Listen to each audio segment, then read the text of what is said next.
Welcome to the Great Detectives of Old Time Radio. From Boise, Idaho, this is your host, Adam Graham. If you have a comment, email it to me, box13 at Great Detective. Follow us on Twitter at Radio Detectives and become one of our friends on Facebook, facebook.com/Radio Detectives.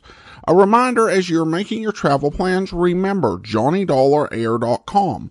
JohnnyDollarAir.com is a Priceline affiliate, so you get all of the benefits of going through Priceline.com, but part of your purchase price goes to support the Great Detectives of Old Time Radio at no additional cost to you. So remember, when you're making your travel plans, check out JohnnyDollarAir.com first.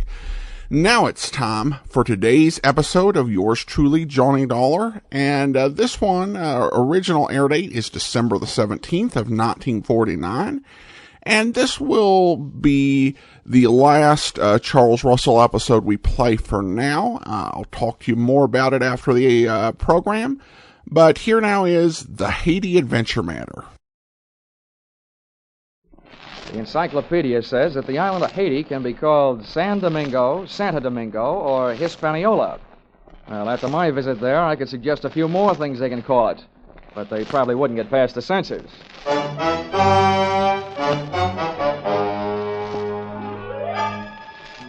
This is another in the adventures of America's fabulous freelance insurance investigator, Johnny Dollar.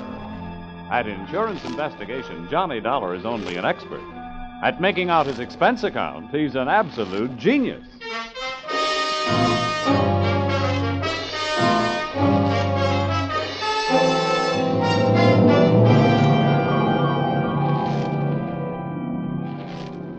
Expense account submitted by Special Investigator Johnny Dollar.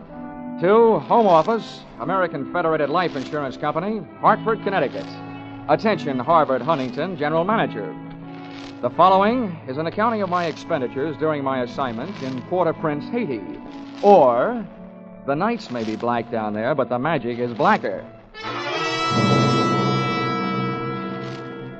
Expense account, item 1, $15 for a pair of tickets to see the show Detective Story at the Hudson Theater, New York, which I never got a chance to use since I was sitting in the living room of your Hartford home promptly at curtain time. I want to thank you for coming out here. Why, that's all right, sir. Sorry to break into your evening like this, but since I have, I'll get right to the point. Fine. Perhaps you've heard of the Gordon family here in Hartford. Well, what I see of the society page is while I'm flipping back to the sports section. But I've noticed the name. Diamond-studded, aren't they? Yes, immensely wealthy. Pillars of society, and surprisingly, quite a proper family. Oh. It is all but one of the sons, Ralph.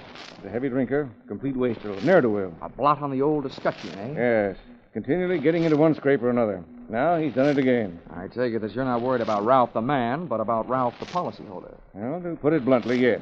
I don't think it's unethical for a company to protect its interests. In this case, the policy is in the amount of $150,000. Payable to his death to charity or to his wife if he's married. Oh, it's quite a piece of paper. Yes, to be quite candid, I rue the day it was issued. But the point is this. Ralph Gordon, at last report, is dying aboard his yacht at Port-au-Prince, Haiti. Oh, you don't need me, Mr. Huntington. You need the Mayo Clinic. Dollar, Yeah? I hesitate to even mention this in the presence of a sane man, but from everything we can learn, young Gordon is not dying from any known malady. He's dying as a result of a... Well, it's pure nonsense. He's supposed to be dying as the result of a voodoo curse. Now, anyone with any sense... Now, wait a minute.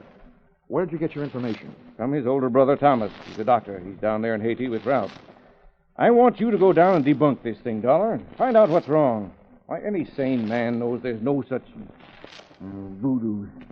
You don't believe in it, do you? No. Not unless I see it working.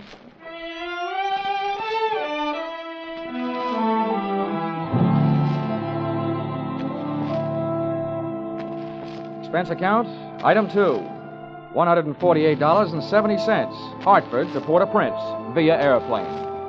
Expense account, item 3, $32.50, tropical clothes. They didn't fit me, but they fit the weather.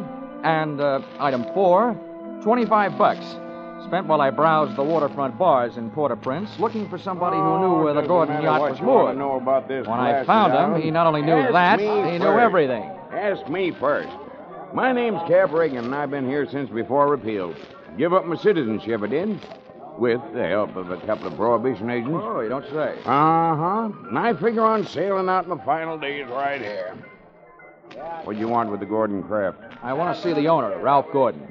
How do I get to it? Oh, I reckon you pay me to row you out to her. My dinghy's down at the foot of the pier, just a short hail from where we're at. Oh, well, good. Come on, let's shove off then. Just wait till it down my ration here.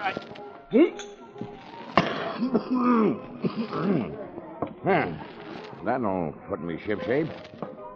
What'd you say you wanted with that schooner? You figuring on buying her? Thanks for the compliment, pal. Listen, if I bought a boat today, it would have to be a surplus life raft. Now, I told you I want to talk to Gordon. Friendly visit or other kind?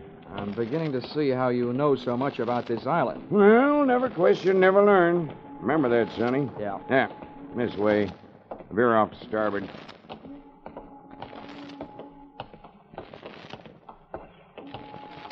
No, sir. Never question, never learn. Yep.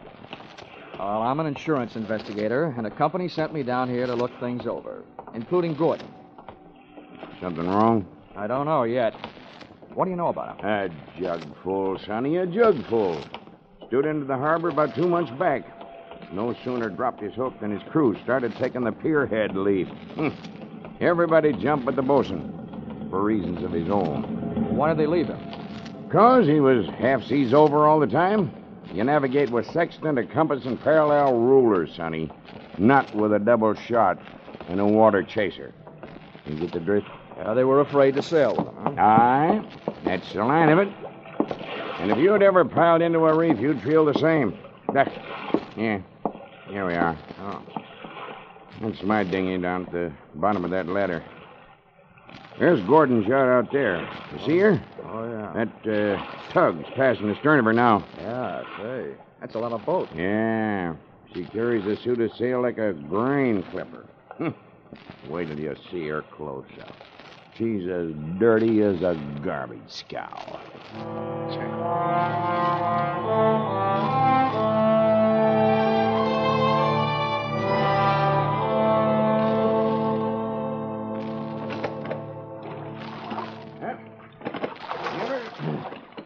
Give her a hail now, Sonny. They're close enough. Hey! Anybody aboard? Hey, aboard the yacht! Anybody home? Yes? What do you want?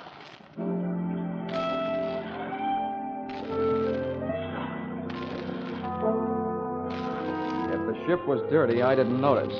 It may have had good lines, too, but it couldn't have touched what stood at the rail wearing clam diggers, an off-the-shoulder T-shirt, and a Caribbean tan. Oh. There's a rim hull for you. Yeah. That'll be his wife. His wife? Oh.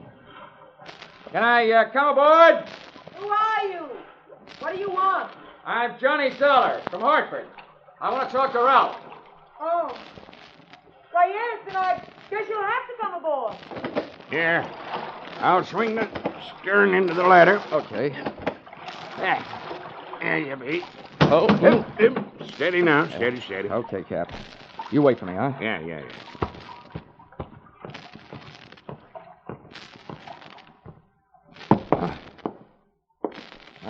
Well, how are things in Ralphie's old hometown? Cold.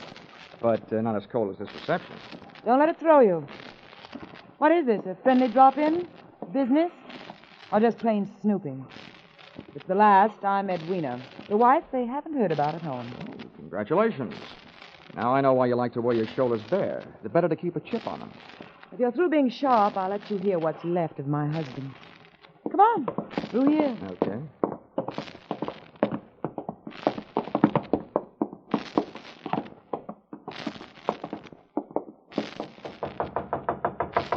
Hey, Ralph. Ralph, you've got a visitor from Hartford.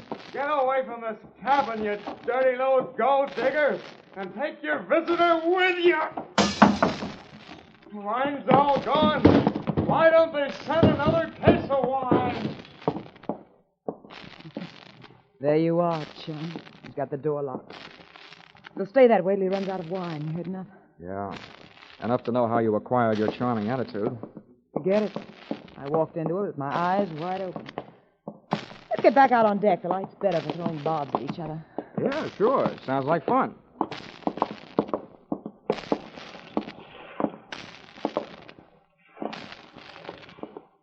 Well, do I have to help you off the boat? Not until you help me by answering some questions. I'm an insurance investigator, and I was sent down here by the company that holds a policy on your husband's life. What should I do, Finch? The story they got was that Ralph was dying from some kind of a voodoo curse. They don't believe it, and neither do I. Why not? It might be true. Huh? Some old dame, they call her Maria Lascelles. She came out to the boat. She yelled some things at him, and when Ralphie threw a bottle at her, she swore she'd put a curse on him. How'd they hear about that back in Hartford? Ralph's brother, Dr. Thomas Gordon, told them. Do you know him? Yeah, we hate each other. I wonder why he told them. Maybe because he thought somebody, who'd be better off with Ralph dead, was using Maria Lascelles' curse as a cover-up. How would you stand as his widow? Get off this boat. Get off. Never mind the act. You're his beneficiary. Or didn't you know? I said get off. What's the trouble, Eddie? Oh, him. Yo, come here, will you? All right. Who's the boarding party? Just get him off him. I'll see you in my cabin. Sure, honey. Anybody get you this upset, it'll be a pleasure. Well, mate, do you walk or dive? Save your strength for the last scene, Goliath.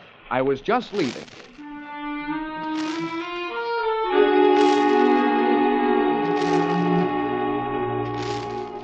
Expense account, item 5, $3. Paid to Cap Reagan as water taxi fare. Item 6, 80 cents. Land taxi fare to Hotel Francois. An up-at-the-heels hangout for not only the best in tourists, but also Brother Thomas Gordon, M.D.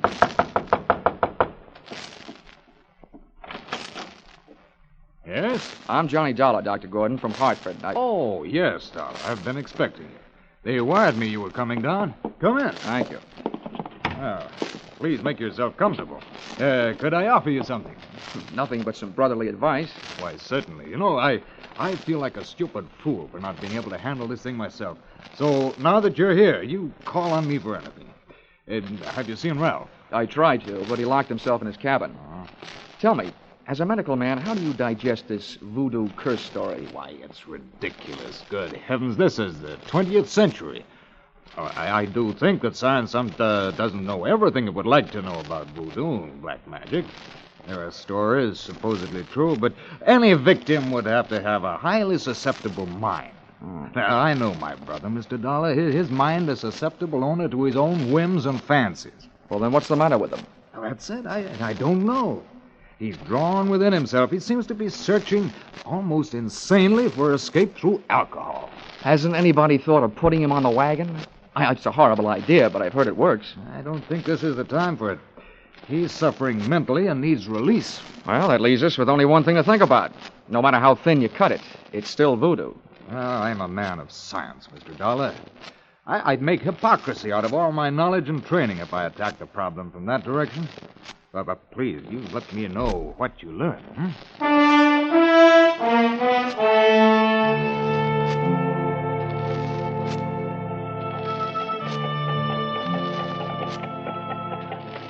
Expense account, item 7, $4. Rental of horse and cart in which my walking tourist guide, Cap Reagan, and I jolted out of town in search of Maria Lascelles.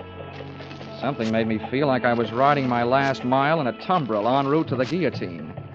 The moonlight was fighting a losing battle against an army of storm clouds that were sweeping in. And then to make it worse, I heard a drum. You there, Sonny? Yeah, sort of a tired Gene Krupa. Means we're getting close to Maria's headquarters. Is she the only one around here? Yep. None of the good hoogans performs in her territory. She's too mean. Oh, great. What's the matter? We're here. That's the path. Over there by that gnarled old tree. From here on, you plot your own course. This is close enough for me. Oh, me too. Well, how do I know I can't put a curse on her? I've never tried. Smooth sailing, Sonny. The path ran along the edge of a field of sugarcane. On the other side was a solid wall of jungle. First, I smelled some feathers burning. Then I heard the chant. There was an opening in the wall of jungle that led to a small clearing, and just before the moon was smothered by another cloud, I saw a shack. Little clouds of smoke curled out through an open door, and I could see the glow of a fire on the floor inside. Maria, I want to talk to you. Who is it? Comes to the house of Maria. My name wouldn't mean a thing to you, but what I have to say will. Can I come in? Andre. What words of so great importance to stop Maria? All I know about voodoo is I don't believe it. Papa Legba. I've come to you because I haven't gotten any answers from anybody else. I I want to know what's behind this so-called curse you put on Ralph Gordon.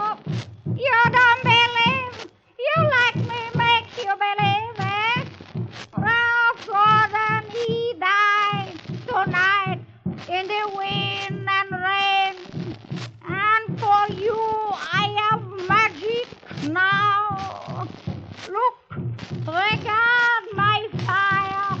You will see, you will believe this work. Voila! Billy!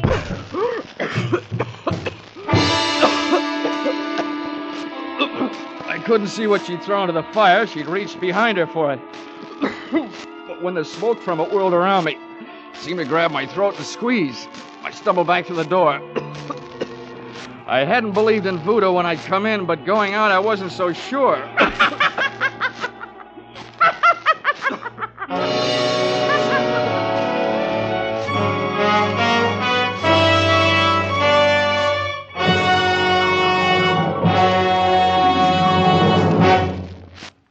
In just a moment, we'll return to the second act of Johnny Dollar. But first, the two Orange Bowl teams, Santa Clara and Kentucky, will be honored by Vaughn Monroe and his CBS Caravan tonight. Vaughn and his great band will play favorite songs of the two Orange Bowl teams. Be sure to hear Vaughn Monroe's Caravan, followed by the Gene Autry Show on most of the same CBS stations tonight and every Saturday night. Now, with our star, Charles Russell, we return to the second act of Yours Truly, Johnny Dollar.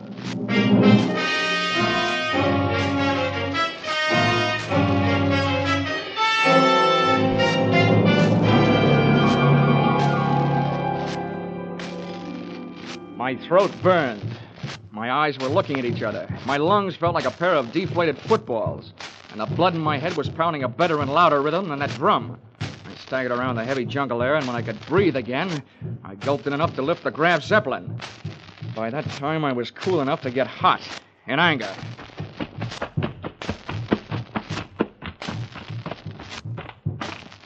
I got back to the shack. Maria had either disappeared into space or flown the coop. The atmosphere was not quite deadly. I crossed over to where she had been squatting. She hadn't left much of what she'd smoked me out with, but she'd left enough to swing things back from the world of black magic into the world of logic. A few shreds of photographic film on the dirt floor. And film, made of cellulose and nitrates, not only takes pictures, it puts out nitric oxide and nitrogen dioxide when it's burned. A combination that would live up to the demands of any gas chamber. The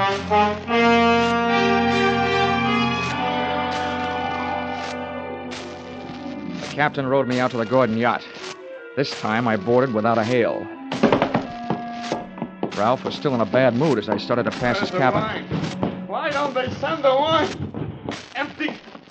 Empty! His antics inside the cabin sounded interesting, but not half as interesting as the conversation coming from Edwina's cabin. Dear Edwina, the little wife they didn't know about at home. I'm telling you, we can't go on with this. Well, it's tough. You having a change of heart. Well, that's what happened. Not so sure that makes any difference. Maybe you're in too deep to back out. How would you like it if I spilled the whole thing? What difference does it make? It's better than landing in a Haitian prison with your motives showing. Think it over, Angel. I'll be in my sack when you make up your mind. How wrong can you be? See you later, hon. Since I've been on the receiving end of so many surprise sluggings, this was almost a pleasure. What are you doing on this ship? Get off. Oh, no. Not of that intriguing conversation I just heard.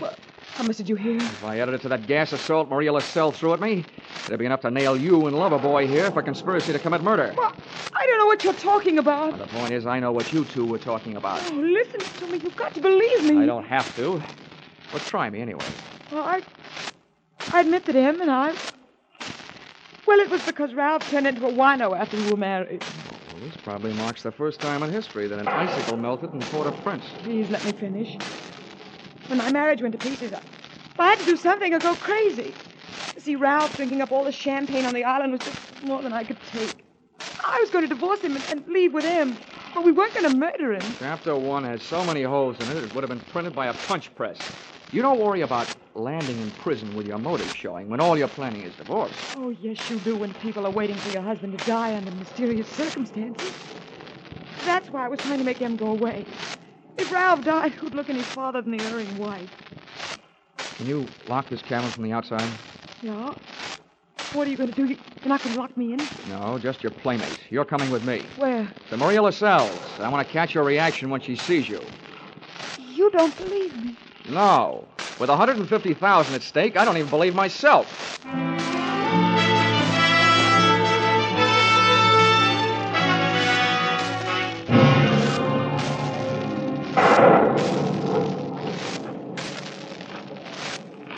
There's her shack. Go ahead. Go on in. Who is it? Come to the door of Maria. Who are you, woman? Well, Mr. Dollar, are you satisfied? Not quite. And you who don't believe, why are you here? You wish again to see the power of my smoke? Let's drop the act, Maria. I know what you threw into the fire. It was my Booker smoke. Yeah, well, a good man from the police laboratory can sift enough out of those ashes to know it was film. What is this you say? I say that I've got enough on you, you old fake, to put you in the local pokey. Who dares to speak this to Maria? And that's where you're going to go if you don't cooperate. That's a promise. What is it you want?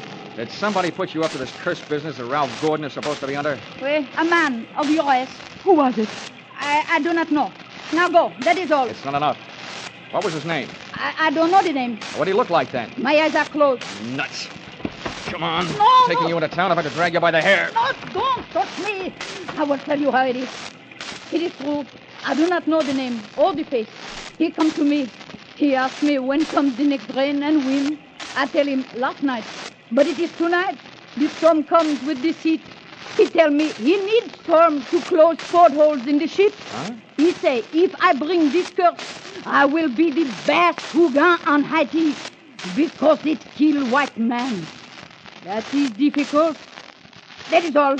Now you go. How about the film for the fire? Did he give it to you? This is true. Not long before you come. Well, get rid of it, Granny, before you lose your license to operate. Now, you go.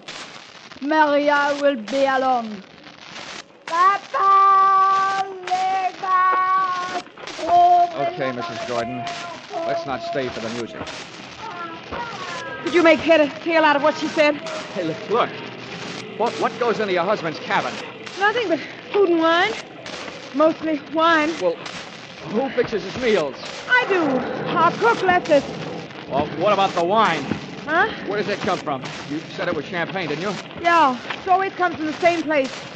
Liquor shop in town, a case at a time. Oh, nothing makes any sense. What are you going to do? All I can do. Try every angle. But that's not all I'm going to try in that liquor shop.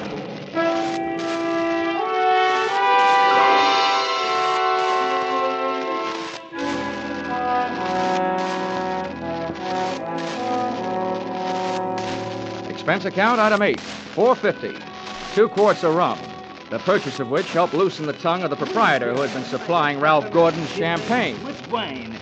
A case at a time, packed in dry ice. There is And no the doubt. words that poured out weren't exactly intoxicating, but they sent me staggering to the nearest phone.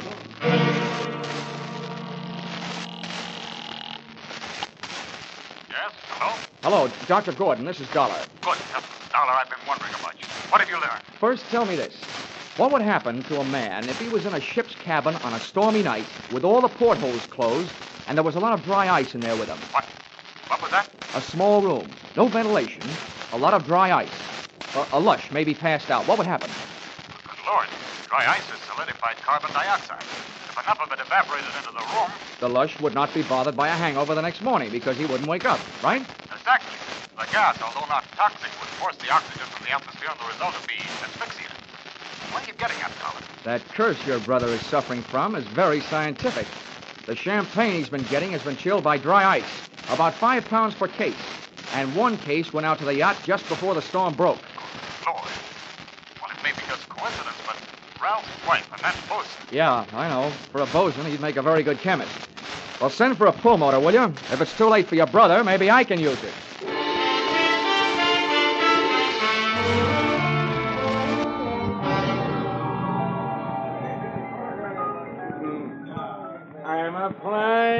this sail there. I hail from Hong Kong. Hey, Cap. Blow, Cap. blow. Come on, Cap. Ahoy, Sonny. Send him around, George, from a shipmate and me. This is rum Never mind the weather, round, Sonny. Cap. You gotta row me out to that yacht again. Huh? What do you take me for, a blasted galley slave? Come on, My Cap. back is I'm about in a broke hurry. now from all the rowing in this... $20. In this... What'd you say?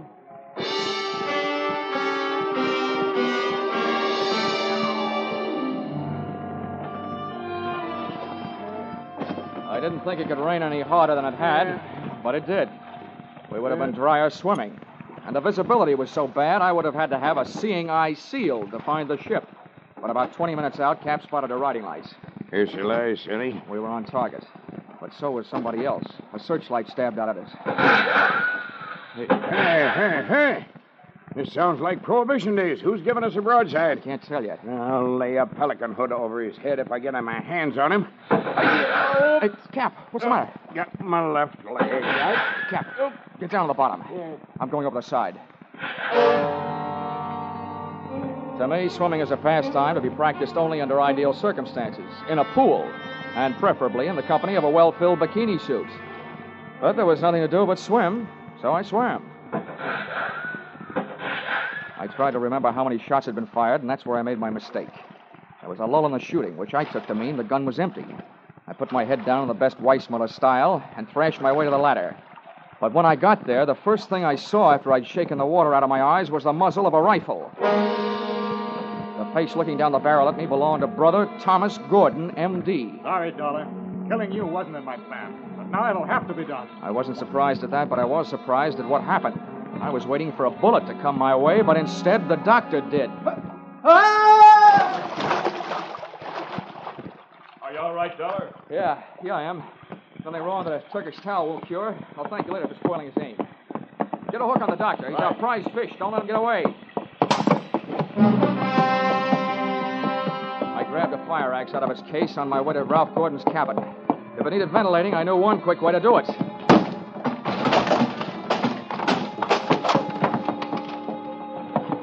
I didn't check for oxygen. I took a deep breath, held it, and went in. The cabin was littered with wine bottles, and in one corner, in an open case, was the dry ice that was in the process of cooling Gordon off for good. He was stretched out on his bunk. I hefted him to my shoulder, used the last of my breath getting him out of there.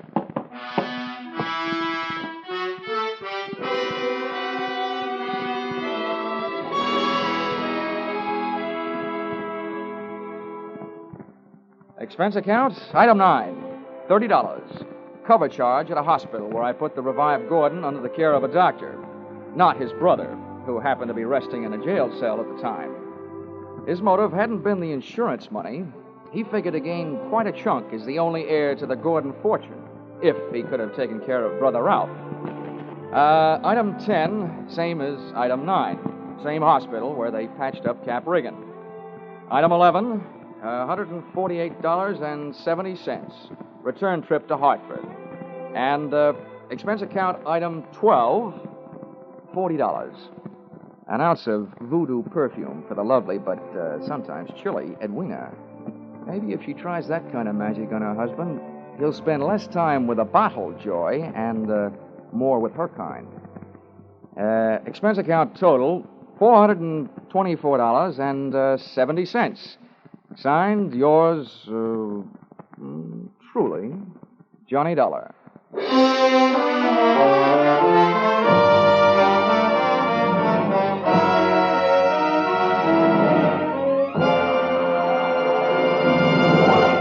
Yours truly, Johnny Dollar, stars Charles Russell. Tonight's script by Paul Dudley and Gil Dowd was produced and directed by Ralph Rose. Featured in the cast were Betty Lou Gerson, Sylvia Sims, Ben Wright, Ken Christie, Howard Culver, Dawes Butler, and Tim Graham. The special music is written and conducted by Leith Stevens.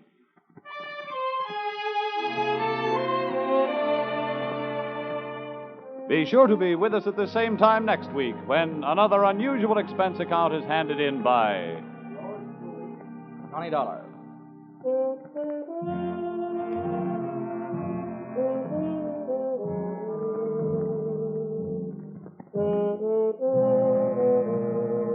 Were you right? Were you wrong? Did you know it was Buster Keaton playing Sing It Again's Phantom Voice these last few weeks? Well, now there's a new phantom riding the airways on Sing It Again. And for identifying him tonight, some CBS listener can win $50,000 in cash and prizes, radio's largest jackpot. Phone calls go out from coast to coast, so be ready for the new phantom when Sing It Again comes your way over most of these same CBS stations later tonight. Now stay tuned for Vaughn Monroe's Caravan, which follows over most of these same CBS stations. This is CBS, where yours truly, Johnny Dollar, meets adventure every Saturday night, the Columbia Broadcasting System.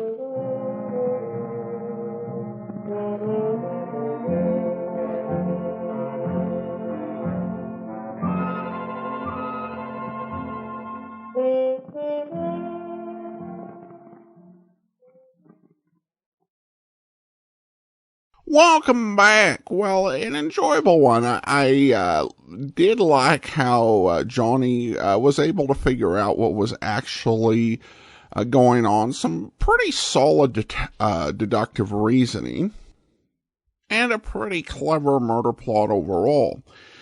This puts us at the end of the Russell era. There is one more episode that is actually a Christmas-themed episode, so I will come back to that in a few weeks in the yours truly Johnny Dollar episode that will play just before Christmas.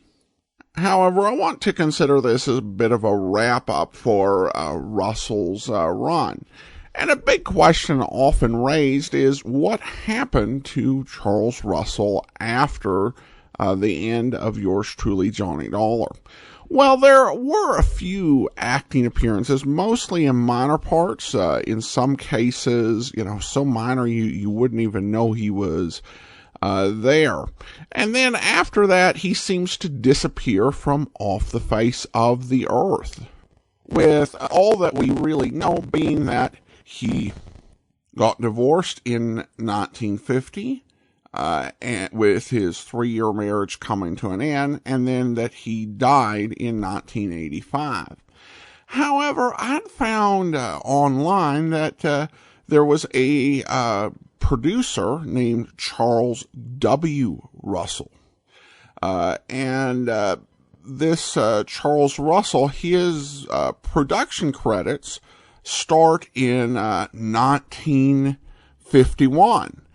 And according to IMDb, and continue into the mid-1960s. And I thought it was possible that this was the same Charles Russell, just based on the fact that the producing career started soon after Russell's acting career came to an end. But I hadn't had a way to check that. So when John Abbott was on the program back in February, I emailed him. I said, what you said about not being certain about what happened to Charles Russell, I kind of had a theory.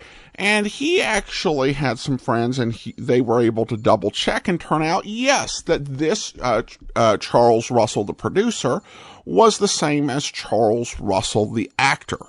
And he had a pretty successful producing career. He was the producer of You Are There, Danger. He also produced episodes of The Untouchables, Alfred Hitchcock Presents, The Naked City, and his last series was Judd for the Defense, which he produced in 1967 to 68. So he had a really successful career nearly 2 decades after the whole acting bit ended.